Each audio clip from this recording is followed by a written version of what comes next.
이야기했던 것이죠. 당시 여당 대표였을 때로 기억이 납니다. 제가 가지고 있는 것은 예전에 대표 때의 발언인데요. 6.25 전쟁 74주년에 페이스북에 한 발언에 이제 우리도 핵무장을 해야 한다. 북한은 사실상 핵 보유국으로 인정될 수밖에 없다. 트럼프 전 대통령이 재집가는 경우 미국의 북한에 대한 태도도 바뀔 수밖에 없다. 오물풍선이 이렇게 계속 넘어오는 것을 보면서 우리도 핵을 개발해야 된다고 생각할 수밖에 없다. 북한은 이미 핵을 소량 경량화했다. 핵을 갖지 않은 이웃 국가들은 심리적으로 위축돼 상대방이 하자는 대로 끌려갈 것이다. 홍준표 대구시장도 당시 자신의 페이스북에서 여기와 비슷한 의견을 제시를 했네요. 북핵 해법은 남북 핵 균형 정책뿐이라고 얘기했습니다. NPT 10조는 자위를 위해 탈퇴할 수 있도록 규정돼 있다. 이제는 결단력이 필요한 때다. 유승민 전 의원도 페이스북에 누구도 믿지 않는 북한 비핵화라는 허구의 레토릭을 이제 폐기해야 되고 우리가 핵무기를 가져야 비로소 한반도 비핵화를 향한 의미 있는 협상을 할 수 있다. NPT 탈퇴의 권리가 가장 완벽하게 적용되는 나라가 바로 대한민국이다. 이렇게 얘기를 했습니다. 여기까지 먼저 얘기하자면 NPT 10조에 탈퇴가 가능한 조건이 있는 것은 사실입니다. 근데 탈퇴를 하는 것이 과연 우리에게 가장 이익이 되는 수순인가 아니면 우리에게 치명적인 피해가 오는 수순인가에 대해서 좀 더 정확하게 파악을 해야 된다고 생각합니다. 이런 핵 재무장, 독자무장을 주장하시는 분들이 하는 말은 비슷합니다. 미국이 우방으로서 한국의 입장을 이해할 것이다. 근데 그렇게 이해를 한다면 한미 정상 간의 공동 선언문에 한국은 NPT를 떠나지 않는다는 것을 꼭 집어넣게 이야기를 했을 것인가? 이게 의문입니다. 그 말은 경고로 받아들여야 된다는 것이죠. 그저 미국이 이해할 것이라는 막연한 희망적인 메시지만 가지고 이 길로 갈 수 있다, 가야 된다고 주장하는 것이 과연 책임 있는 정치인의 발언인가에 대해서 저는 이해가 되지 않습니다. 한국은 북한하고 달리 자체로 무기 생산에 사용될 수 있는 순도 높은 우라늄 광산이 없습니다. 그러니까 미국으로부터 전적으로 수입에 의존해야 되는데 미국에서 그런 우라늄 수출을 중단한다면 한국이 아무리 기술이 있고 의지가 있다 하더라도 핵탄두를 만들 수가 없습니다.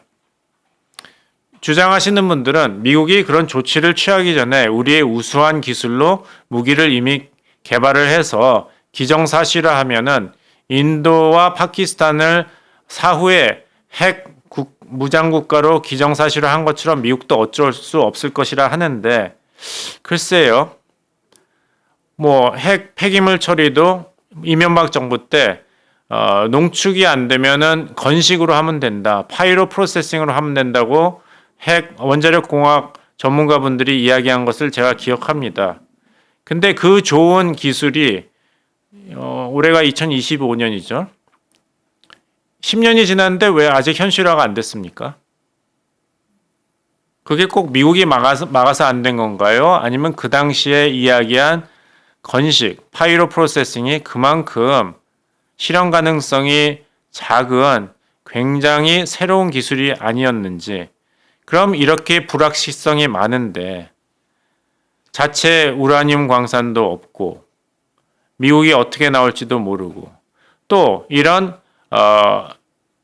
핵 연료 제공에 관한 권한은 트럼프 대통령이 가지고 있는 것이 아닙니다. 이것은 1, 2, 3이라 해서 미국 의회가 결정하는 국내법입니다. 그러니까 우리는 백악관만 설득하면 된다. 이런 것도 굉장히 잘못된 해석입니다. 따라서 이런 인기 영합적인 발언을 한다면은 안철수 의원도 그렇고 오세훈 시장도 비슷한 발언을 했는데 적어도 이런 내가 주장하는 적어도 일본 수준의 핵 농축 시설 그리고 폐기물 저장 권한을 미국으로 받는데 성공을 한다면, 내가 이야기하는 비전이 실현이 된다면 내가 책임 있는 정치인으로 그 농축 시설과 폐기물 저장소는 오세훈 시장이면 서울시 안에, 나경원 의원, 안철수 의원, 그리고 홍준표 대구시장 등은 자기 지역구에 꼭 설치를 해서 책임을 보이겠다는 정도까지 말할 수준이라면은 신뢰가 갈 것입니다. 그런데 NIMBY라는 현상이 있죠. Not in my backyard. 다 좋은데 내 집 뒤에는 지으면 안 돼. 뭐 쓰레기 소각장이라든지 아니면 무슨 학교라든지, 그것을 NIMBY라고 하는데 미국도 다 알고 있습니다. 한국 국내 사회, 정치 사회의 분위기가 얼마나 이런 사안에 민감한지를 알고 있기 때문에 앞에서 아무리 정치인들이 한국을 일본과 같은 수준으로 인정하라라든지 국민의 여론이 독자 핵무장 쪽으로 가고 있다 이야기하더라도 그것이 과연 실현될 수 있을지에 대해서는 국내 정치 맥락을 잘 알고 있기 때문에 정확하게 꿰뚫어 보고 있습니다. 따라서 그런 얘기를 많이 하면 많이 할수록 오히려 경계심만 높아지기 때문에 이분들이 이런 얘기를 하는 것은 나라도 이야기를 해서 판을 흔들어야지 미국이 한국에 대해 입장에 좀 더 주목하지 않을까, 이런 논리를 주장하고 있는데 그 반대로 계속 상황이 악화되고 있습니다. 이런 얘기를 자꾸 하니까 정말 한국은 안 되겠구나. 정말 한국은 위험하구나. 우리가 믿을 나라는 일본밖에 없구나. 일본으로 더 리스크를 줄이자. 일본에게 더 의지하자. 이런 식으로 나올 수밖에 없는 것이죠. 그러니까 말씀을 하실 때 책임 있게 내 지역구, 홍준표 시장이면 대구시에 설치하겠다. 나경원 의원이면 지역구가 동작구인가요? 오세훈 시장이면 서울시 안에. 아니고 거기에 대한 즉답을 못한다면 그러면은 다른 지역에 있는 우리나라 국민들은 북한의 선제 공격에 이 핵시설 파괴로 다대한 피해를 받아도 괜찮다는 말씀입니까? 했을 때 대한민국 전체를 생각하는 정치인이라면 서울 시민뿐만 아니라 대구 시민뿐만 아니라 동작구민이라든지 분당 주민만 아니라 대한민국 전체 국민의 생명과 안전을 생각하는 정치인이라면 거기에까지도 구체적인 해답을 할 준비가 된 다음에 이런 주장을 하는 것이 순리에 맞다고 생각합니다. 이런 얘기를 하면 할수록 민감한 국가다. 정말 민감하구나 한국은. 우리가 더 보수적으로 한국과 핵 협력을 해야겠다. 조심해야겠다는 의견만이 나오고 있습니다. 지금 이제 보수 정치인들만 제가 공격을 했는데 이런 책임 있는 발언. 사실 원자력에 관해서는 이전 문재인 정권도 굉장히 실망스러운 발언을 많이 했습니다. 예를 들어서 핵 원전이 안전하지 않기 때문에 안전진단을 철저히 다시 해야 된다. 중단을 해야 된다. 그러면서 반대쪽으로는 외국에 대해서는 우리의 핵 원전 생산 기술은 세계 최고 수준이니까 우리가 수출할 테니 긍정적으로 검토해 달라고 했습니다. 그렇다면 밖에서 볼 때는 한국 원전을 수주할 수 있는 다른 국가들에서 본다면 왜 그렇게 우수하고 안전한 원전을 당신 나라에서는 자꾸 줄이고 안전 재검토를 하느냐. 이게 앞뒤가 맞지 않는 것이죠. 그리고 나중에 이제 코로나 사태고 나고 하니까 그때 2022년 2월 25일이었습니다.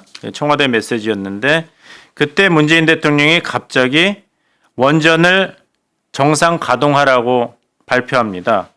글로벌 에너지 궁금함 현안 점검 회의였습니다. 청와대 2022년 2월 25일에 코로나 사태 등등으로 에너지 공급망에 비상이 갔기 때문에 원자력 발전소를 빨리 정상 가동하라고 지시하고 탈원전은 2084년까지의 목표이므로 그때까지 원전을 주력 전기 공급원으로 삼아야 된다는 해명을 추가했습니다.